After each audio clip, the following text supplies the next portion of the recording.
सभी दर्शकों को प्रद्युम्न जोशीला की तरफ से नमस्कार, राम राम। आज अभी जो पंचायत चुनाव में जिला परिषद के चुनाव का रिजल्ट पिछले 27 तारीख को घोषित हुआ है, उसी के संदर्भ में कल कांग्रेस के राज्यसभा के सांसद दीपेंद्र सिंह हुड्डा ने एक ट्वीट किया था कि जेजेपी की प्रदेश में स्थिति बहुत बढ़िया नहीं रही। उसी पर जेजेपी की तरफ से आज विधिवत रूप से अपने जो उनके समर्थित लोग जीते हैं उनकी एक सूची जारी की गई है, जिस सूची के मुताबिक भिवानी जिले से, जिसे जेजेपी के संस्थापक और पूर्व सांसद श्री अजय सिंह चौटाला जी का गढ़ माना जाता है, वो उनकी कर्म भूमि रही है, जहां से उन्होंने बहुत से लोकसभा के चुनाव लड़े हैं। 1998 से लेकर के और 2009 तक लगातार उन्होंने जो है भिवानी क्षेत्र से चुनाव लड़ने का काम किया है और वहां से जीत भी हासिल की है। उस सूची में सिर्फ एक कैंडिडेट ऐसे दिखाए गए हैं जिन्होंने जो जेजेपी समर्थित हैं और जिन्होंने जीत हासिल की है। अगर मैं सिलसिलेवार बात करूं, भिवानी जिला एक ऐसा जिला है जिसको अजय सिंह चौटाला जी अपनी कर्म भूमि मानते हैं, अपना राजनीतिक गढ़ उसको जो है माना जाता है अजय सिंह चौटाला का। उसी संदर्भ में जेजेपी ने अभी अपनी जो 9 दिसंबर को उनकी स्थापना दिवस पर एक रैली होनी है प्रदेश स्तरीय, वो भी भिवानी में रखी है। यहाँ मैं आपको बताना चाहूँगा, 1998 में सबसे पहले अजय सिंह चौटाला जी ने भिवानी लोकसभा क्षेत्र से चुनाव लड़ा था और उस दौरान हरियाणा विकास पार्टी के प्रत्याशी पूर्व मुख्यमंत्री चौधरी बंसीलाल के बेटे चौधरी सुरेंद्र सिंह थे और अजय सिंह चौटाला के लिए भिवानी जिला और भिवानी पार्लियामेंट क्षेत्र बिल्कुल नया था और पहली बार उन्होंने वहां से चुनाव लड़ा था और उस चुनाव में उन्होंने इतना कड़ा मुकाबला किया था कि मात्र 9,700 कुछ वोटों से जो है सुरेंद्र सिंह चुनाव जीत पाए थे। अजय सिंह वो चुनाव हार गए थे, लेकिन उसके बाद अजय सिंह ने लगातार उस क्षेत्र में बने रहे और उसका परिणाम ये रहा कि जब 1999 का चुनाव आया तो अजय सिंह चौटाला 2 लाख से ज्यादा वोटों से धर्मवीर सिंह, जो उस समय उनके पैरेलल चुनावी मैदान में थे, जो भिवानी से सांसद भी हैं, उनको जो है 2 लाख से अधिक वोटों से अजय सिंह चौटाला ने हराया था। और उसी जीत का यह परिणाम था कि प्रदेश में ओम प्रकाश चौटाला जी के नेतृत्व में इनेलो पार्टी की सरकार बनी और उस सरकार में मुख्यमंत्री के बाद अगर किसी की सबसे ज्यादा चलती थी तो वो अजय सिंह चौटाला की चलती थी। बेशक वो उनकी कैबिनेट में मंत्री नहीं थे, लेकिन वो एक सांसद होने के नाते उनकी पूरे हरियाणा प्रदेश में विकास के कार्यों की बात हो या कोई भी अन्य प्रकार का काम हो, हर तरह से अजय सिंह चौटाला को जो है पूरे प्रदेश में एक तवज्जो मिली हुई थी और उसी का नतीजा था कि आज जेजेपी को उन्होंने दुष्यंत चौटाला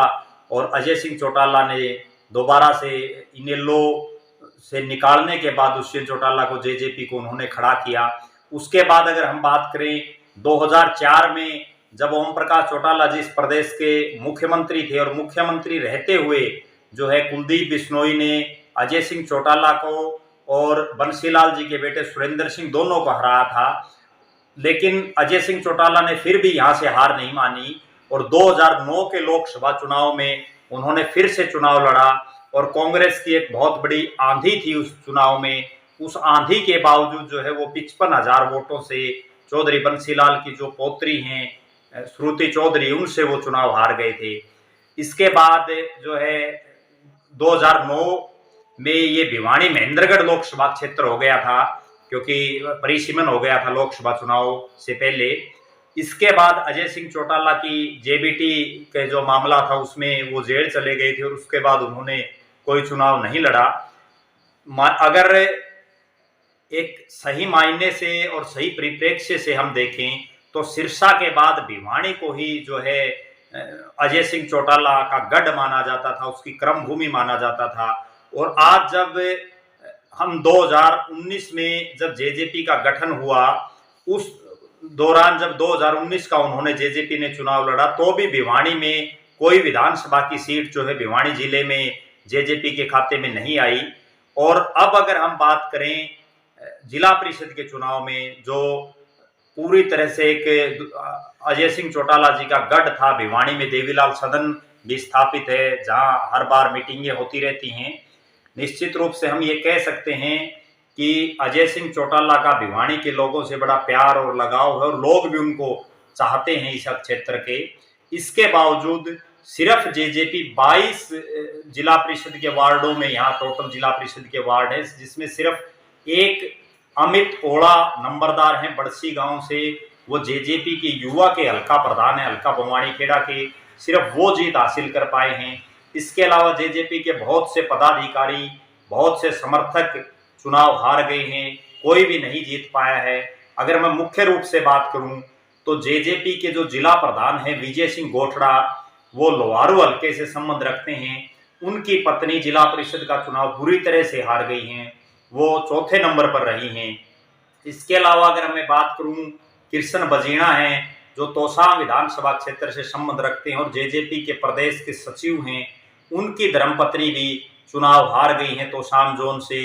इसके अलावा अगर हम बात करें जेजेपी के अन्य नेताओं की, एक बड़े नेता हैं, पूर्व में युवा के हल्का प्रधान भी रहे हैं और दुष्यंत चौटाला के करीबियों में उनकी गिनती है, देवेंद्र नकीपुर, वो भी जो है चुनाव हार गए हैं। इसके अलावा जेजेपी के पूर्व में युवा के हल्का प्रधान, जिला प्रधान रहे हैं और हल्का के प्रधान रहे हैं जेजेपी के जितेंद्र भारद्वाज धारेडू, वो भी जो है चुनाव हार गए हैं। इसके अलावा अगर मैं बात करूं, इनसो के जिला के प्रधान रहे हैं सेठी धनाना,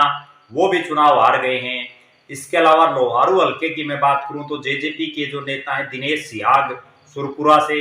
जयवीर सिंह सरपंच रहे हैं शेरपुरा गांव से जो शिवानी के पास पड़ता है, और इसके अलावा राजेश माधोपुरा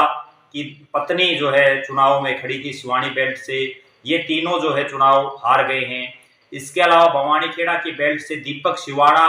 एक युवा के हल्का प्रधान थे पहले, वो भी जो है चुनाव हार गए हैं। इसके अलावा बहुत से ऐसे वार्ड थे इन 22 में से जहां जेजेपी का कोई समर्थक या जेजेपी का कोई बड़ा पदाधिकारी चुनावी मैदान में नहीं था। कुल मिलाकर के जो मेरा कहने का आज का लबोलबाब ये है कि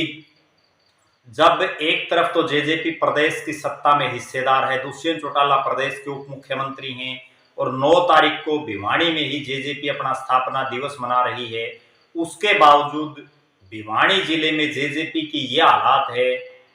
अजय सिंह चौटाला की कर्म भूमि होने के बावजूद 22 जिला परिषद के वार्डों में सिर्फ एक जगह से जेजेपी जीत पाई है। अमित बड़सी जो है वो जीते हैं और उसमें भी जेजेपी का खुद का कोई बहुत बड़ा योगदान नहीं है। बड़सी बड़ा गांव है और अमित ओड़ा जो नंबरदार है उनकी एक पंचायती छवि है। निश्चित रूप से वो पार्टी की बजाय पंचायती छवि की वजह से और बड़ा गांव होने की वजह से चुनाव जीते हैं।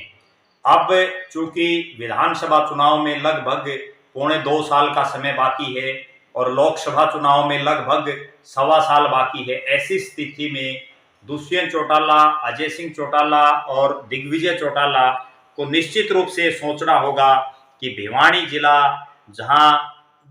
जेजेपी और चौधरी देवीलाल की पार्टियों का एक प्रभुत्व रहा है, चौधरी ओम प्रकाश चौटाला का भी उस समय बड़ा प्रभुत्व रहा था, चौधरी बहादुर सिंह प्रदेश की सरकार में शिक्षा मंत्री थे, शशि रंजन परमार जो है उस समय मुंडाल हल्का हुआ करता, मुंडाल के विधायक थे। इसके अलावा भी अलग अलग हल्कों से जो है पार्टी लगातार जीतती रही है। लेकिन इस बार जिला परिषद में इतनी जो पार्टी की का जो रिजल्ट आया है और जो पार्टी की छवि धूमिल हुई है, निश्चित रूप से प्रदेश के उप मुख्यमंत्री श्री दुष्यंत चौटाला जी और जेजेपी के जो राष्ट्रीय अध्यक्ष हैं श्री अजय सिंह चौटाला जी, दोनों को जो है गहन मंथन करना होगा, तभी 2024 में जो है भिवानी में उनकी पार्टी को थोड़ी बहुत जो है संजीवनी मिलने की उम्मीद है या संजीवनी मिल सकती है। कल या भविष्य में हम फिर मिलेंगे, एक नए राजनीतिक विषय पर अपनी बात आपके बीच में मैं रखूंगा। आपका बहुत बहुत धन्यवाद। जय हिंद। आपका अपना प्रद्युमन जोशीला।